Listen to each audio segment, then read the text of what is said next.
педагогикалық кеңеске мектептегі психологиялық ахуал жобасына келіп отырмыз. Ол жобада негізі қазіргі мектеп психологтарының балалармен ғана емес, енді ұжыммен де тиімді жұмыс жасау үшін автоматтандырылған бағдарламалардың тиімділігі жөнінде ақпараттар алып келдік. Және де әртүрлі балалардағы эмоционалдық күйлерін жақсарту мақсатында қолданылатын әртүрлі арт-терапиялық әдістемелерді алып келіп отырмыз. Және де нейрогимнастика түрлерін келіп отырмыз. Сынып жетекші ретінде келіп отырып бүгінгі жобаға. Яғни біз 9-шы алаң, ол сынып жетекшінің құндылықты, яғни біздің мектеп 9 айға 9 құндылықты негіздей отырып, сол сынып жетекші 9 айдың әр айға жоспар жасайды. Сол жоспар арқылы әр сынып жетекшінің жұмысы бар.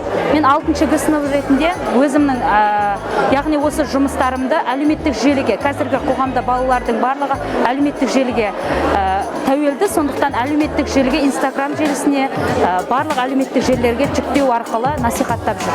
Мен Мұхтар Әуезов атындағы номер 86 мектеп гимназиясының 5-ші сынып оқушысымын. Мен ағаштан жасалған заттарды, бұйымдарды ою-өрнекпен бояймын, күйдіремін. Еңбек сабағында бізге ағай тостағандарды, ағаштан жасалған бұйымдарды жасауға үйретеді. Осы іс-шараға келіп отырмыз.